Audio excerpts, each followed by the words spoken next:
At first, you might think this new eye virus spreading rapidly across the USA is just a minor irritation. But the truth is, it can affect your eyes in surprising and uncomfortable ways that many people ignore until the symptoms become severe. And before I explain all the warning signs, I want to ask you a question. Have you ever experienced sudden redness, tearing, or discomfort in your eyes and thought it was just fatigue or allergies? Comment yes or no below because your experience may reveal something surprising about how easily this virus can spread. And stay with me, because in the next few minutes, I will show you the early symptoms that can help you identify this virus quickly, and later I will tell you such preventions, home remedies, and food that will protect you from this eye virus. Practical steps that anyone can follow to safeguard themselves and their family. And the first symptom you need to be aware of is redness, or pinkness in the eye, which usually starts in one eye and can spread to the other within hours or days. And this redness is often accompanied by a feeling of warmth or pressure in the eyes, and many people mistakenly think it's just tiredness from long screen time, but in reality, this redness is one of the first clear signs that the virus has entered your eye tissue.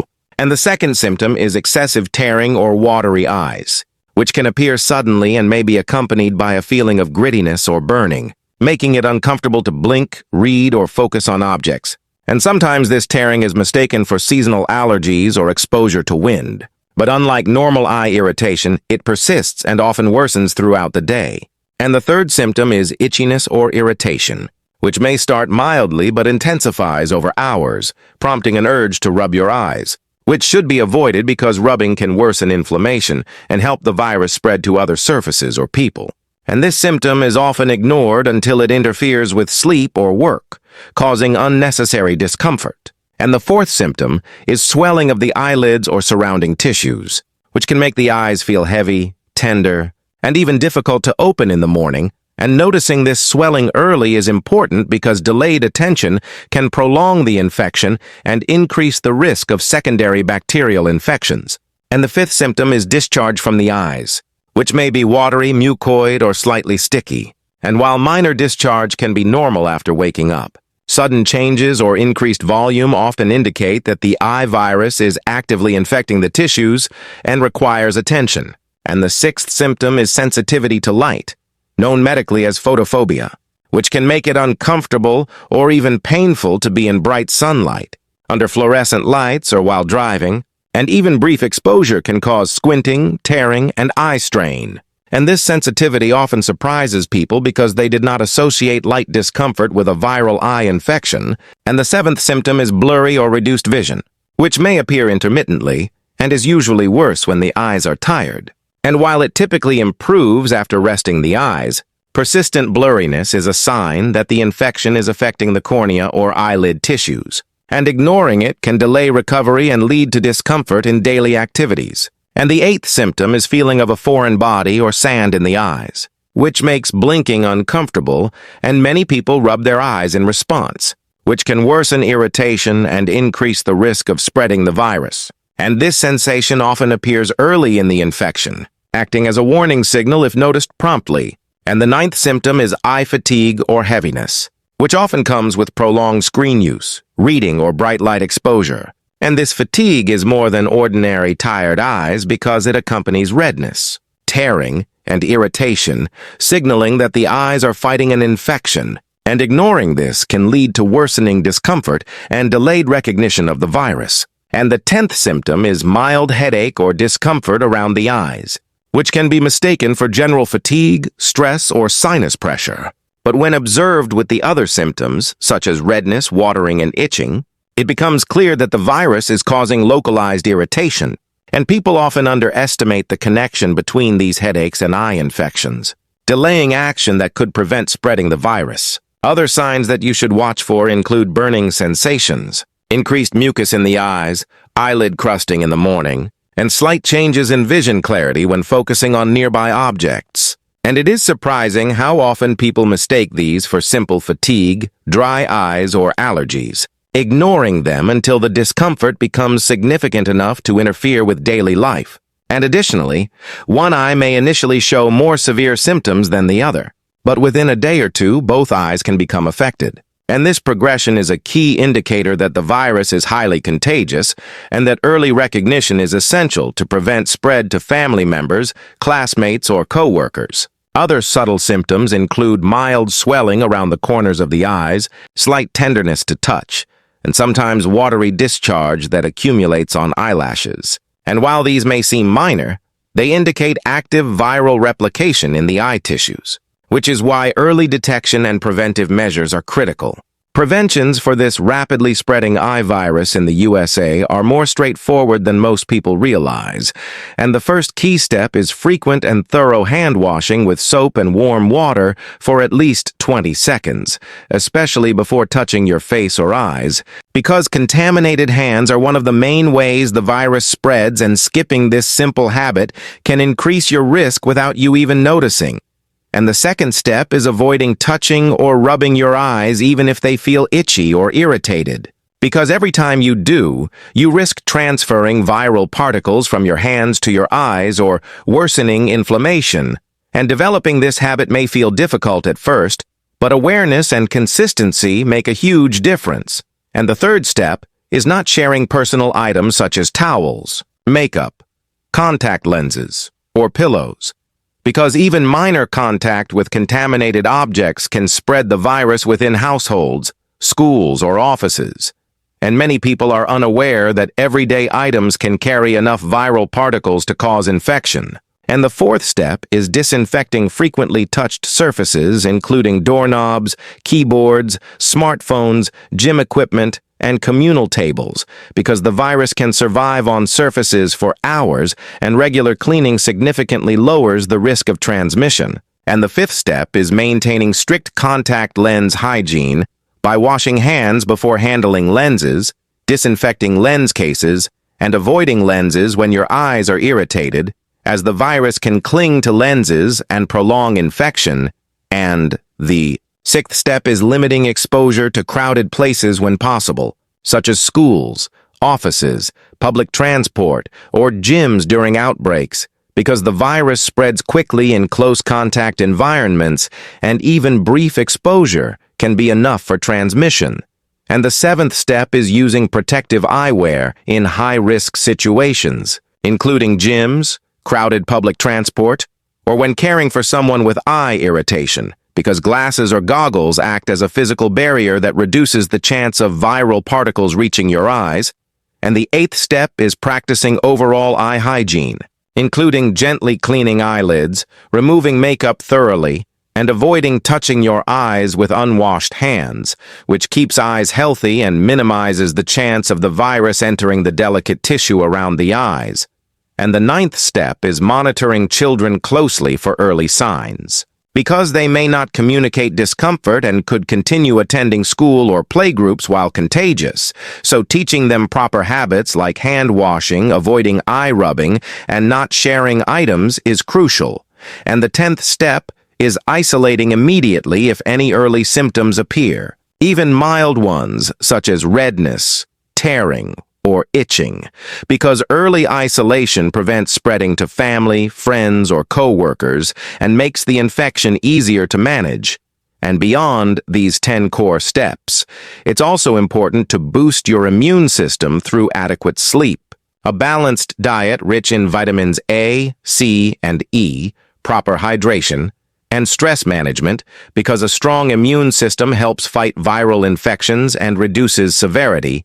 And another often overlooked precaution is avoiding shared digital devices like tablets, phones, and computers in public spaces, because touching contaminated screens and then touching eyes is a common and unnoticed route of infection, and additionally, using disposable tissues or clean cloths to wipe eyes and discarding them immediately helps prevent contamination of surfaces or others. And even small mistakes here can lead to spread. And maintaining good ventilation and air circulation indoors is another key preventive measure, as poorly ventilated spaces allow viruses to accumulate and increase infection risk in schools, offices, and homes. And it's also critical to avoid sharing makeup brushes, eyeliner, or eyeshadow applicators, especially in salons, because viral particles can remain on these items and infect anyone who uses them next. And while some may disinfect tools, personal hygiene and avoiding sharing are the safest approach, and parents should teach children eye safety in a fun and consistent way, showing proper hand washing, avoiding rubbing eyes, and using clean towels because children imitate adult behavior, and this dramatically reduces infections. And using artificial tears or lubricating eye drops when eyes feel dry can reduce rubbing and discomfort, indirectly lowering the risk of viral transmission, and cleaning shared work or school equipment like desks, keyboards, and stationery helps reduce surface contamination. And even small actions like using your own pen, mouse, or supplies make a meaningful difference. And finally, awareness itself is a preventive measure. Understanding how the virus spreads, recognizing early symptoms, and knowing what to do if someone in your household is infected reduces panic, prevents mistakes, and protects everyone around you. And combining all these measures, hand hygiene, avoiding eye touching, not sharing personal items, disinfecting surfaces, proper contact lens care, limiting exposure, protective eyewear, good eye hygiene, monitoring children, isolating early, boosting immunity, avoiding shared devices, proper ventilation, and awareness creates a strong shield against the new viral eye virus currently trending in the USA, and surprisingly, while many people think just 1 or 2 precautions are enough, it's the combination of all these steps that provides the strongest protection. And in the next part of this video, I will share treatment options and recovery steps that are easy, approved by health experts, and can significantly reduce discomfort while preventing further spread. So make sure you watch till the end to know exactly what to do if you or a loved one develop the early symptoms of this virus. Treatments for this new eye virus in the USA may surprise you because while many think they need complicated medications or expensive visits, there are effective steps you can take immediately at home. But before I start, let me ask you, have you ever tried home remedies for eye irritation and wondered if they really work? Comment yes or no below because your experience matters.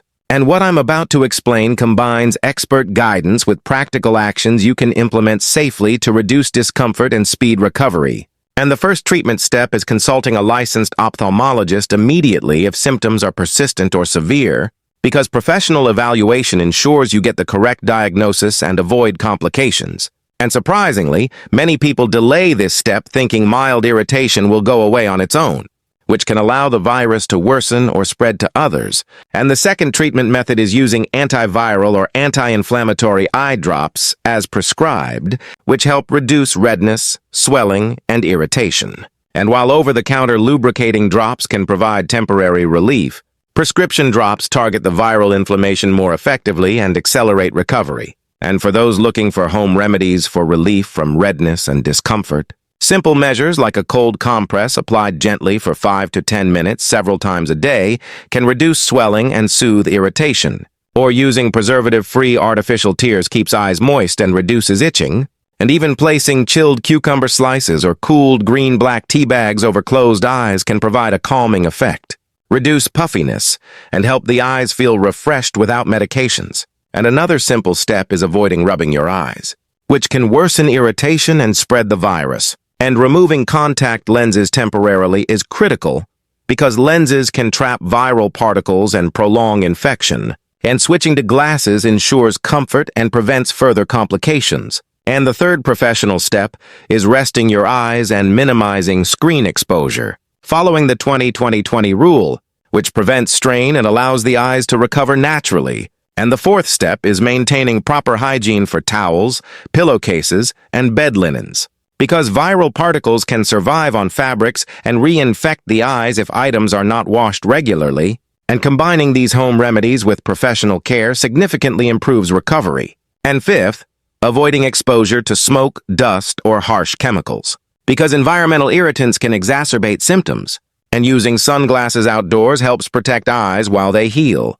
And sixth, monitoring symptoms daily helps recognize improvements or worsening conditions. And if symptoms like redness, discharge, or pain persist beyond expected recovery time, following up with an ophthalmologist is essential. And seventh, boosting your immune system with proper nutrition.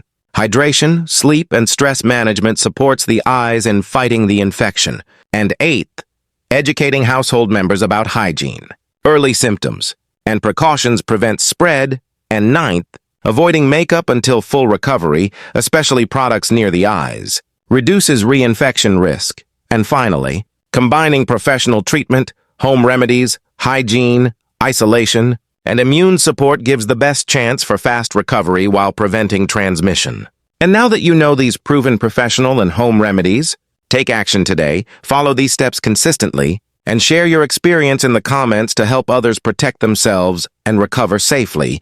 And remember, early action reduces the risk of complications and keeps your eyes healthy during outbreaks. This video is for informational purposes only and does not replace professional medical advice. Always consult a licensed ophthalmologist or healthcare provider if you suspect an eye infection or experience persistent symptoms. If you enjoyed this video, please make sure to like, subscribe, share, and comment below to let me know your thoughts.